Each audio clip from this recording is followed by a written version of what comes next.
That was the first time when I realized how hated we were because we were Jewish. Once we were put into the cattle car and the door closed behind us, we were no longer human beings, we were animals. What we saw was skeletons walking around. They had shaved heads, they were in the striped uniform, and they were walking very, very slowly. Tomi Reichental has lived in Dublin for almost 60 years, but as a small boy, he endured the horrors of anti-Semitism in his hometown of Merašice in Slovakia, before being deported to the Bergen-Belsen Nazi concentration camp at the age of 9. This is his story, a story he never spoke about for over half a century. My name is Tomi Reichental. I was born in Slovakia. I'm living in Ireland 60 years. I'm Jewish and I'm a Holocaust survivor. I remember that I had a very good childhood in Slovakia. The village that we lived was a small village with about 700 inhabitants. It was a farming community. My parents were farmers. My father was a farmer.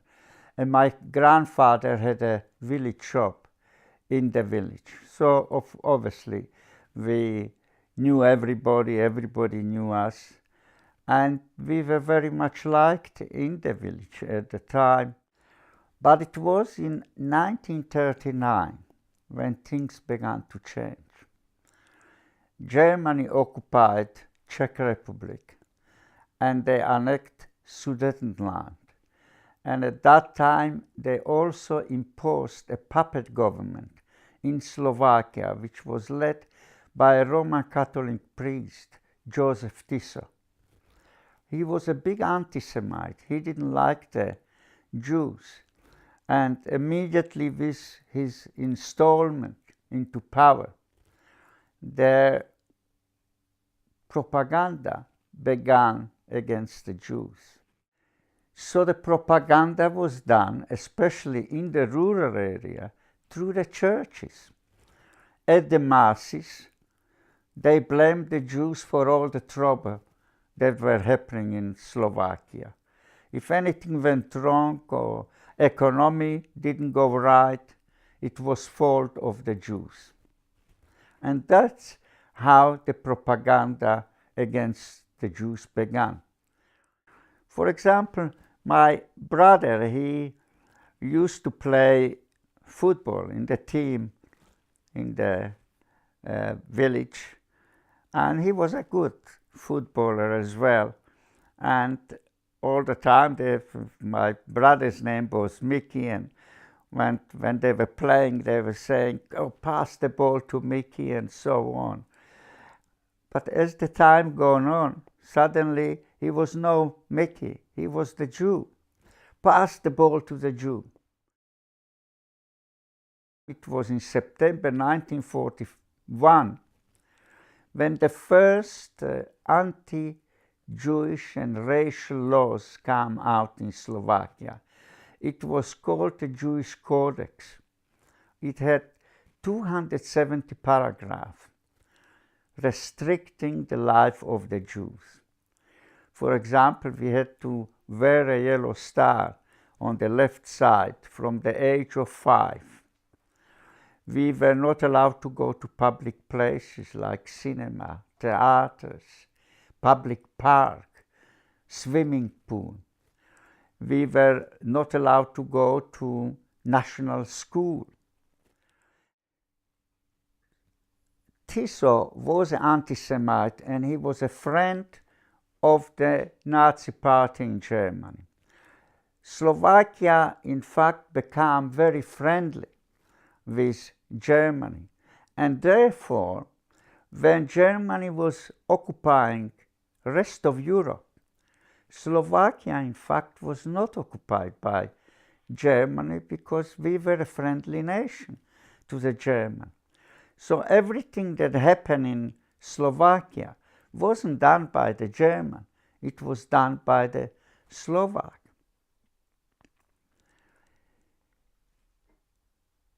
This time, when the Jewish Codex came out, I was kicked out of the school and sent to the neighboring town, where there was a large Jewish population, about 5,000 people. So there were several Jewish schools there.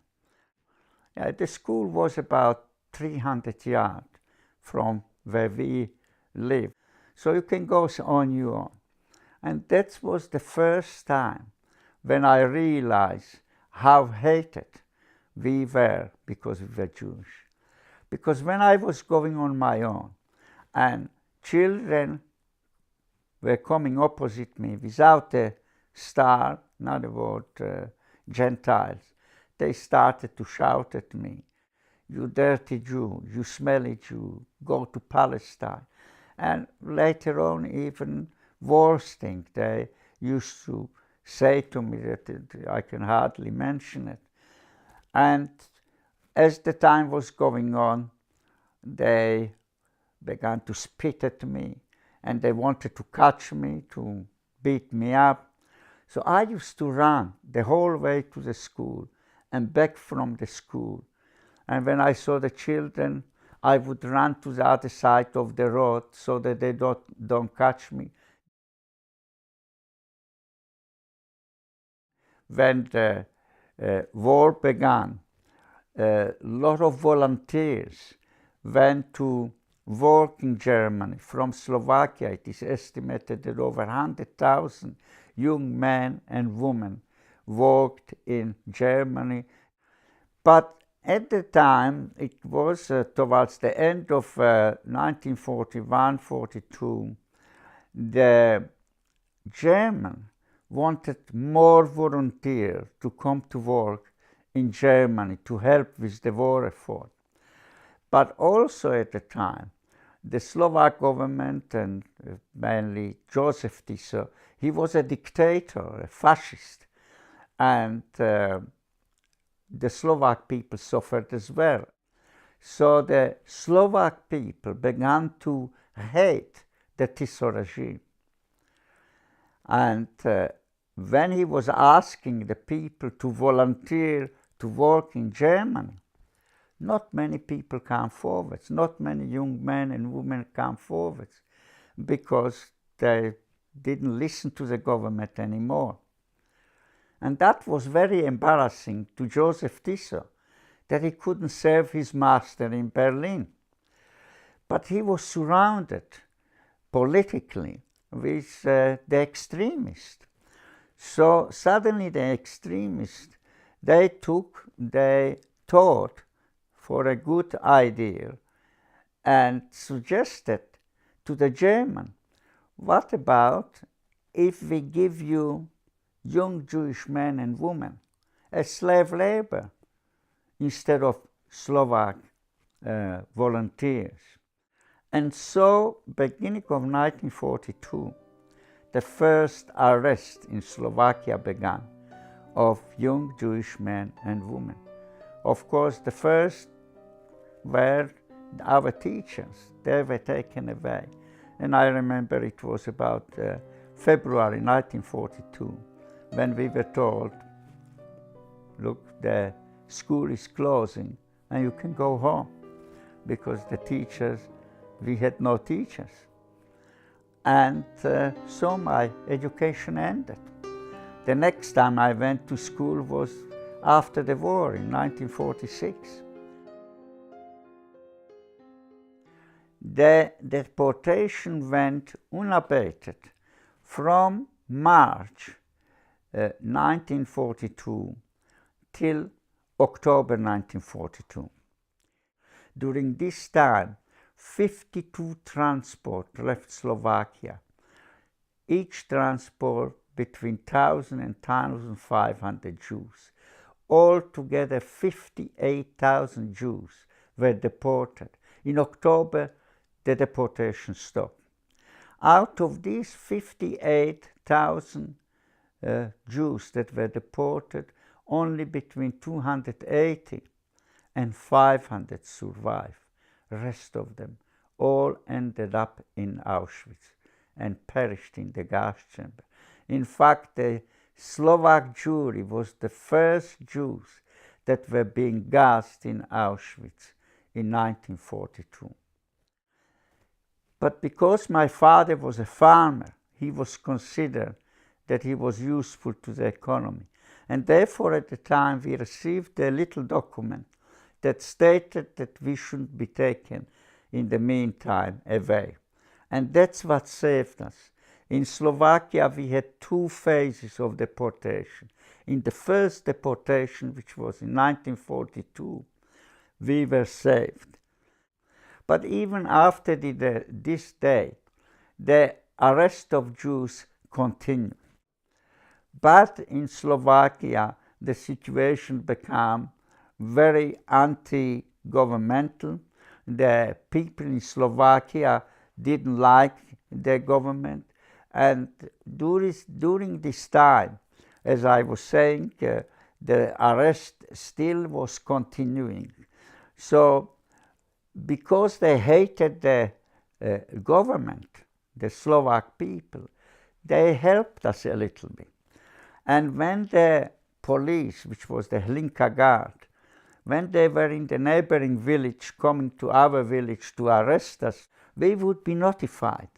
So we would lock the house and run to the cornfield, and we would hide there for a day when the police was in the village.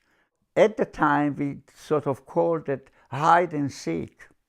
But this was not a game. It was a very serious game because it you were trying to save your life. And this was happening all the time for the time between 1942 up to 1944. It was a very frightening time. But anyway, we survived all this time, and we were never caught. But in September 1944, the Slovak people rebelled against Joseph Tiso. There was an uprising in Slovakia. It happened in a town called Banská Bystrica. The Slovak people rose and began to battle the fascist government. And many of the soldiers in the army, they defected and joined the rebellion. Many policemen defected and joined the rebellion as well. So Joseph Tiso had no power to suppress this uprising. And therefore, for the first time, Germany occupied Slovakia. Not because they wanted to occupy Slovakia, but because they wanted to save the friendly regime of Joseph Tiso. And of course, once the Germans came in, the army came in, they succeeded to suppress it. It took about 2 weeks and the rebellion was suppressed. Many Slovaks died in this rebellion. It is estimated that about 15,000 young men and women, not Jewish, Slovak citizens, died in the battles against the fascist regime and the German. And so Slovakia was occupied by Germany. And once Slovakia was occupied by Germany, we knew that no paper will help us or anything, because they will become very efficient with the Hlinka Guard, which was the Slovak police responsible for arresting the Jews, and the Gestapo, which was the German police.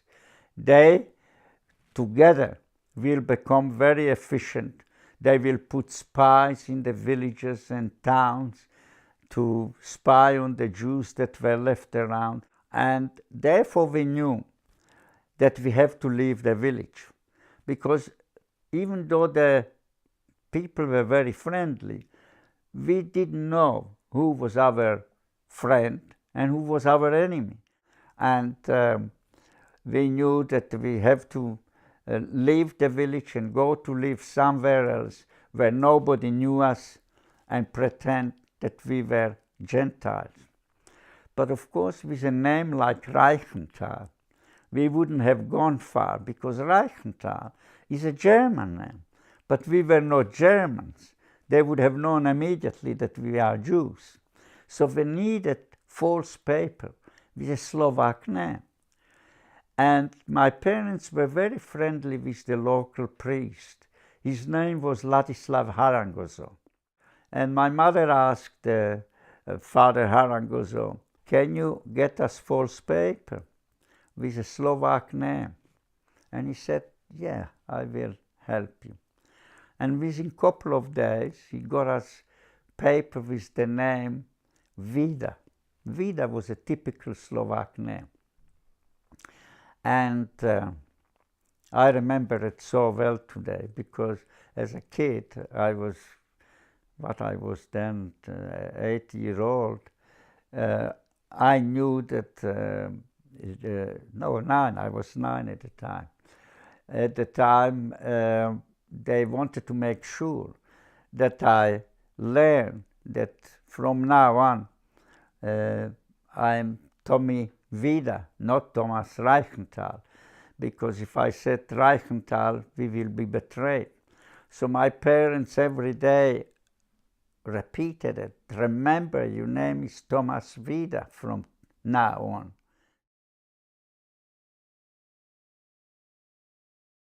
And so it was in end of September, beginning of October, we left the village. It was my mother, my brother, and myself.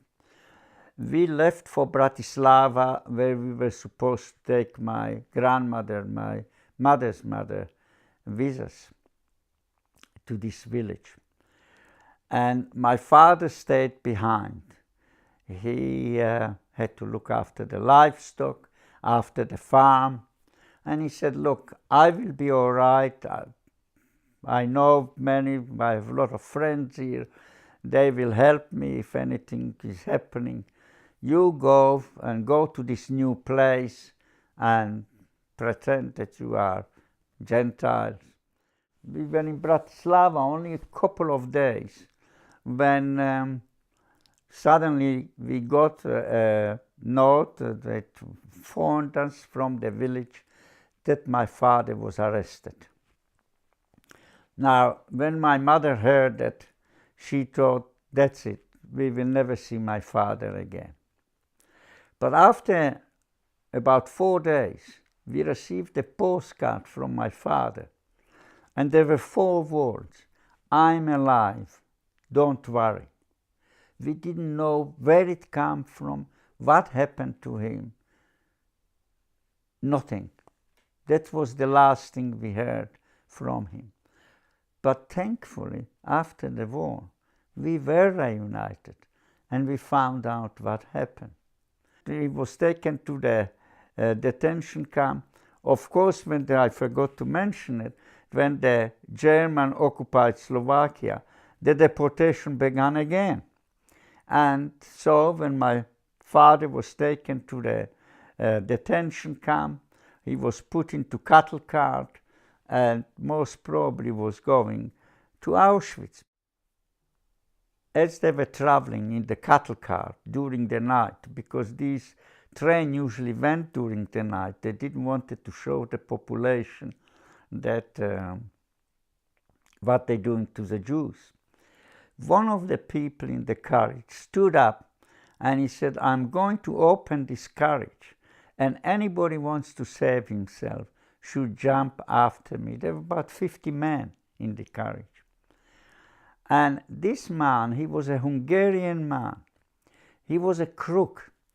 He was one of these people that was able to open safes, robberies. He was involved. He already escaped twice.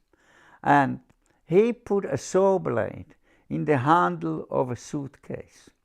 He proceeded to take the saw blade out, and this man cut a hole in the door, and with the hand he went out and flipped the hook, opened the carriage. He opened it and he jumped out. And my father jumped after him. And after my father, another man found. 3 men jumped out. Because not everybody has the courage in night to jump into the darkness from a fast-moving train. But these 3 men jumped out. These 3 men, they proceeded to go to the forest because that was the only sort of safe place. The German couldn't go into the forest with heavy equipment, with armored cars or anything. If they wanted to go in, they would have to go by foot. And if they went by foot, they were the resistance army, the partisan in the forest. They would have ambushed them. So the Germans were afraid to go to the forest. So they went to the forest and they met the partisan. They joined the partisan and they fought against the Germans till end of the war. And they survived the war. So my father survived. It was 1 in a million. But we were at the time in Bratislava, and we were going to pick up my grandmother. My mother put us into a photographic shop about 300 yards from the place where my grandmother was waiting. She said, I'm going to collect my mother, and on the way back I pick you up and we're going to the train station. Our cases were already in the train station, and we will go to the new place where we're going to live. But my mother never came back. When she came into the shop where my grandmother was waiting, she saw her mother beaten up, all blue in the face.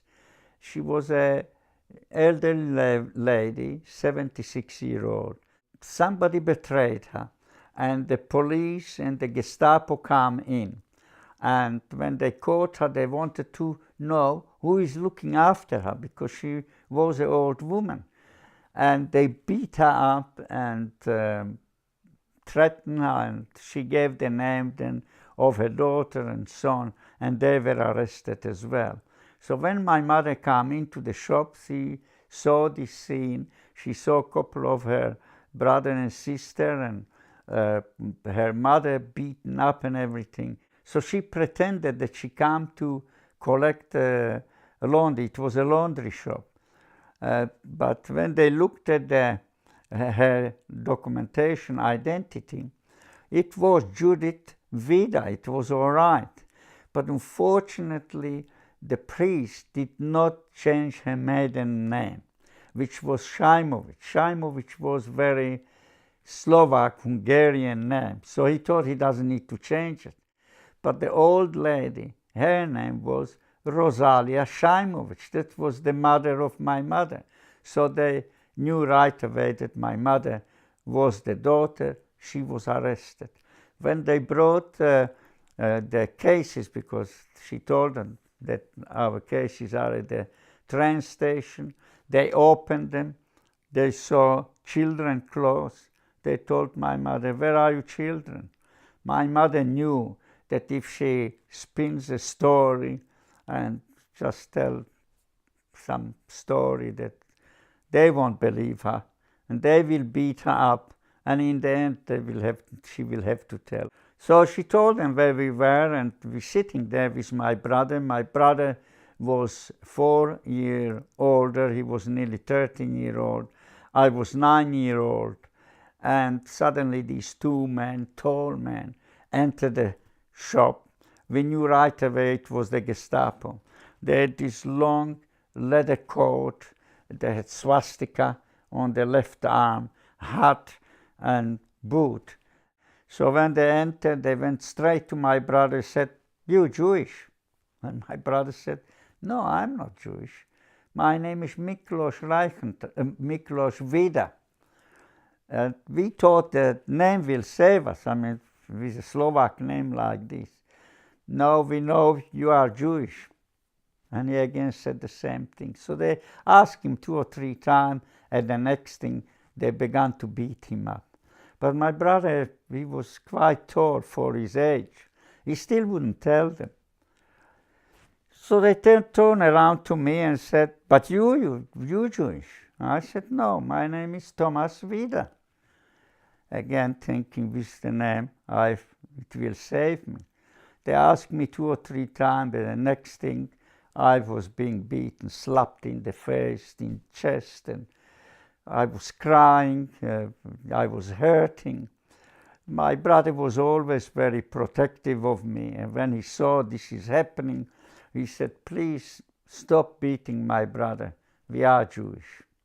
And we were taken to the shop, and there we suddenly saw 13, including us, 13 of us were arrested on that day. From one person to the other, they got the information, and one was arrested, next was arrested.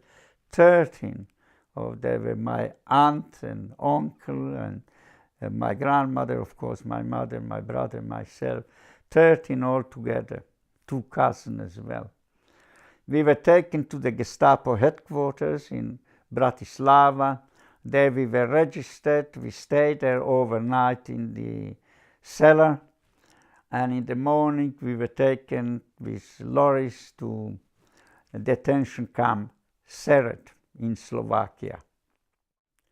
In Sered, they did the selection. I don't know if you heard about the selection. It meant there was a high-ranking officer, a German officer, that did selection. His name was Alois Brunner. He was the man that played the God. He decided who is going to live and who is going to die.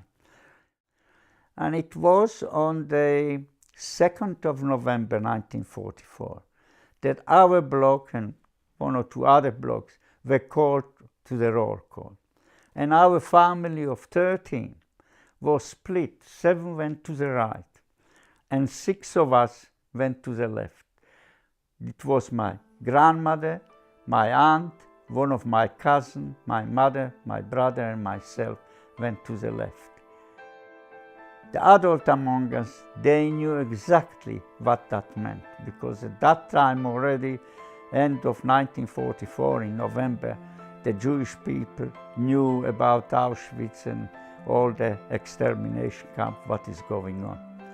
And he split the family. I remember at the time, my aunt was not even able to kiss her husband, say goodbye. He just went to the right. My uncle and aunt, they went to the right. We went to the left.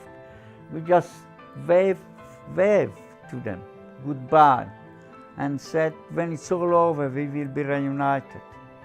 But unfortunately, the group on the right went to Sachsenhausen and Buchenwald.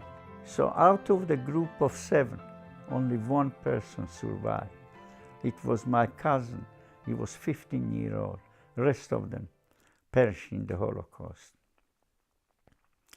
We were thrown into cattle cart. Now, I always mention this moment that I feel when I think about it back, it was one of the worst moments that I experienced at the time, because we lived outside as a civilized people. We were human beings. We were treated as human beings. But once we were put into the cattle cart and the door closed behind us, we were no longer human beings. We were animals. That's the only way to describe. Our life changed completely from 1 minute to the next minute. There were about 50 of us. There was a barrel, open barrel in the middle of the carriage, and a couple of buckets around, which served as a toilet. There was a little bit water and food, and we traveled like this for 7 days. On the 9th, in the night, 9th of November, the train stopped and suddenly the door opened. We were greeted, we shout, heraus, heraus, out, out. It was the SS soldier with Alsatian dog, with weapon, pushing us out into rows. And it was cold, it was raining, we didn't know where we were, what is going to happen to us. And we were taken on a march, not on the road, because for obvious reason they didn't want to show the population what they were doing to the Jews. We went through a forest.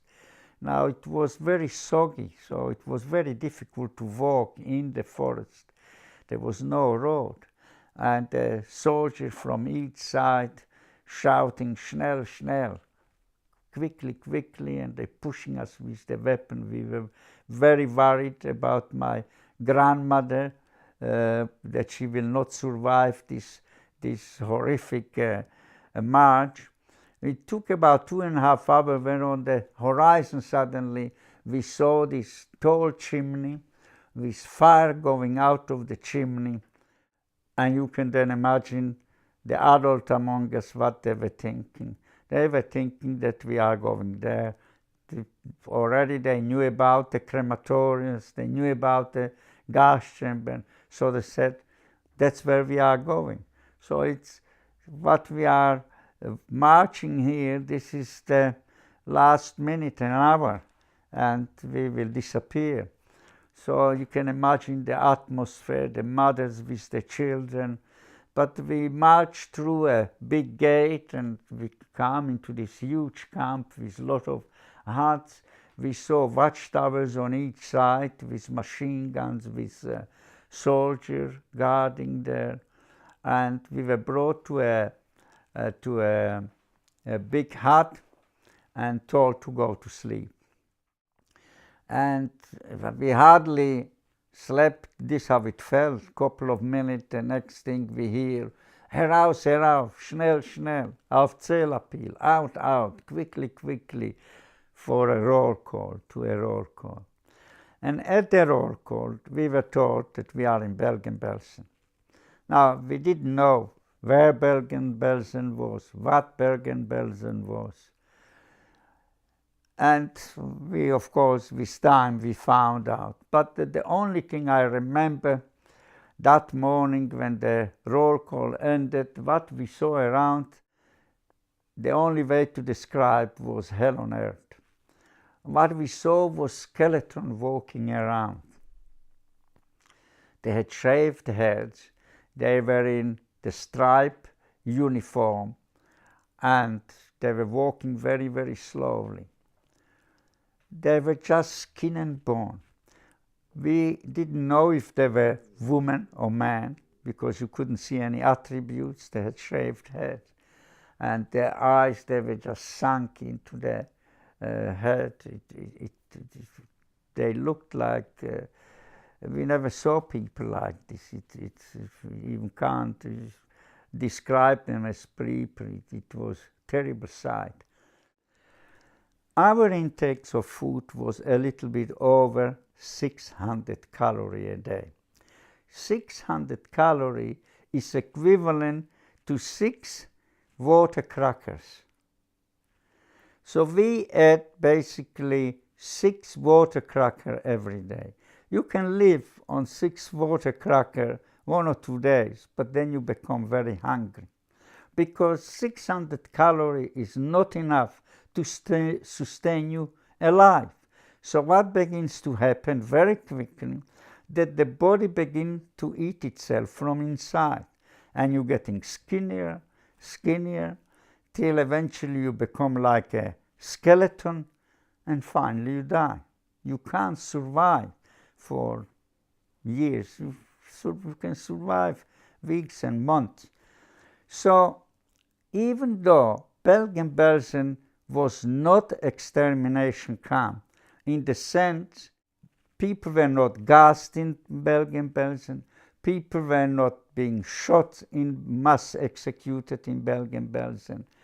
People died mainly from disease, which was typhoid and diphtheria, from starvation and cold. So people were dying every day, 30, 40, 50 a day.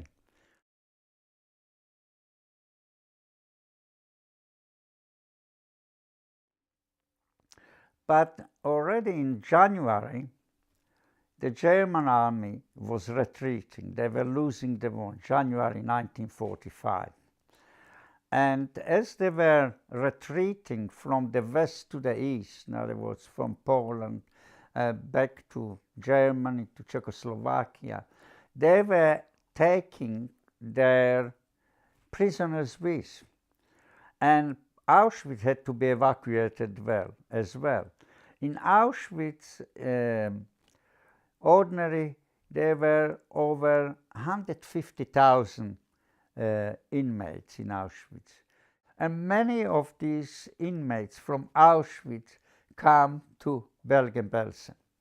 It is estimated over 35,000 come to Bergen-Belsen in January and February. Over a very short period, they arrived to Bergen-Belsen. There was no room for these people. There was no food for these people. So the huts that were built for 150 to 200 people suddenly contained 600, 700 people. And because of this huge congestion that happened in Bergen-Belsen, epidemic of typhoid broke out, and people began to die in their thousands. February, March, and April, per day, 500 people were dying in the epidemic, 17,000 people per month. And we as children, we used to have sort of a grass area where we used to play. And suddenly, a pile of corpses appeared in this area as well. And we continued to play. And where did we play? We played among these corpses. That was our playground. And when we played hide and seek, we didn't hide behind trees or behind walls. We hid behind pile of corpses. On 7th of March, my grandmother died in Bergen-Belsen.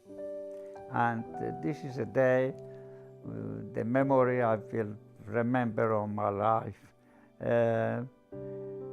how she was buried.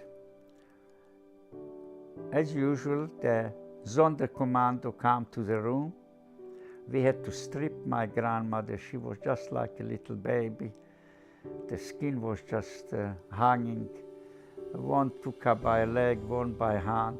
She was thrown onto the cart and then wheeled out and thrown on the pile of corpses outside. About 3 days before the liberation, suddenly the soldier disappeared from the watchtower. We knew something is happening, but nobody dared leaving the camp because they were afraid that perhaps the German army is outside, set up with machine guns, that they sort of set up an ambush, and once we start to get out of the camp, they will start to shoot us. So we stayed in the camp. Any storages that still had food were ransacked. Everything was broken and taken by the inmates. The water was interrupted because the German blew up the pump that was pumping the water into the camp. So we didn't have any water. For 3 days, no food, no water. It was on the 15th of April when afternoon we heard this rumbling is going through the camp. We all ran to the perimeter, which was middle of the camp. There was a wide road, and we saw jeeps and lorries and tanks were coming through the camp, and the soldiers were shouting through loud terror, "This is the British Army. You are being liberated." We didn't even know what liberated meant at the time, but we knew we were free. Now, there was no jumping and dancing and big celebration, because 90% of the inmates in Bergen-Belsen were in a state of dying. They were just skeleton. They were sick. So it was very subdued. People stood, and I remember only some of the women, they broke some branches in the trees, and they sort of started to throw at the soldier as a welcoming sign, because we didn't have, of course, flour there. And what they saw, all these corpses lying around, and I remember some of the soldiers crying. They couldn't believe what they were seeing. So it was a very sudden liberation. I lost 35 members of my family in the Holocaust. My uncle, aunt, cousins, I remember I used to play with them. I knew them all. During the first phase of the deportation, they were taken away. We said goodbye to them. Said when it's all over, we will be reunited, but that was the last time we saw them. And we come back to Slovakia. We were not welcomed as Slovak citizens that returned. Still in Slovakia, the hatred of Jews continued. They were still poisoned with the propaganda from the regime before. And in actual fact, people were saying, "Oh my God, more of them are coming back that were taken away." In fact, out of the population of 90,000 Jews in Slovakia, only around 17,000 survived. Rest of them all perished in the Holocaust. Do you see many differences between anti-Semitism, racism, intolerance in 1940 and in 2018? No. That's the sad thing. And that's the film that I made about. For example, in Slovakia, there is a party, Slovakia for the Slovaks. This is an extreme group. The leader of this party was elected in Banská Bystrica. Banská Bystrica was the town where the uprising happened. In Banská Bystrica, when the uprising happened and in the battles, thousands of Slovaks died. And this man is going to his office in the Hlinka Guard uniform. He admires Joseph Tiso. His ideology is the same as Joseph Tiso.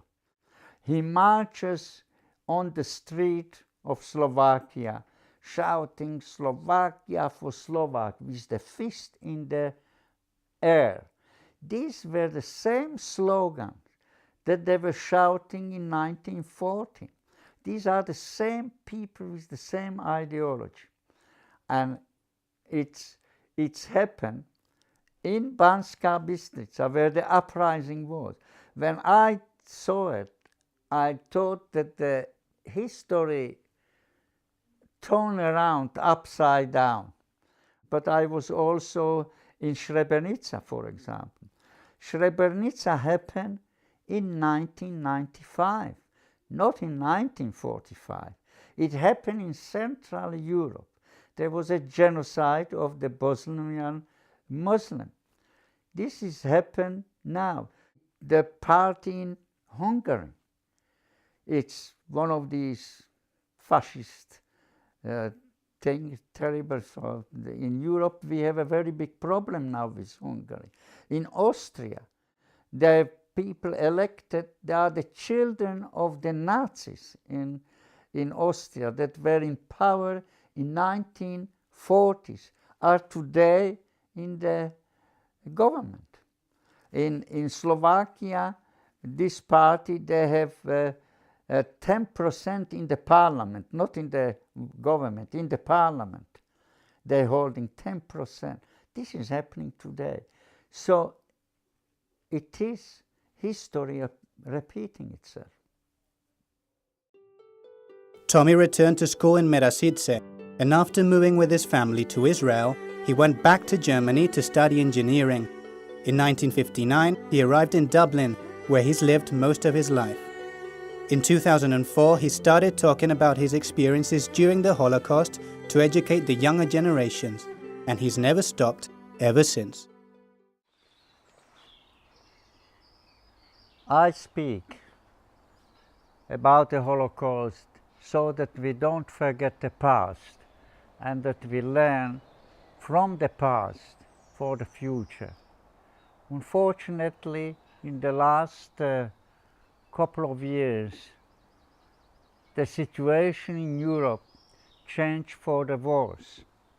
And today we see the right-wing parties coming to power, and they're using the same ideology of the 1940s. If we look to the late 1930s, when the Jews wanted to escape Europe, nobody wanted them. Today, we have refugees that are escaping from persecution, murder, rape, and again, nobody wants them either. I'm speaking so that the young people know what happened in the 30s and 40s. And the message to them is, don't be a bystander when you see somebody is getting bullied in your school because they're different religion or because they stranger, refugees, or if they're different color skin. Don't become a bystander, but get involved and say it's wrong. In my time, nobody said it was wrong. And we saw what happened during the Holocaust. I speak because I feel that I owe it to the victims that their memory is not forgotten. I'm one of the last survivors, and therefore my voice should make a difference.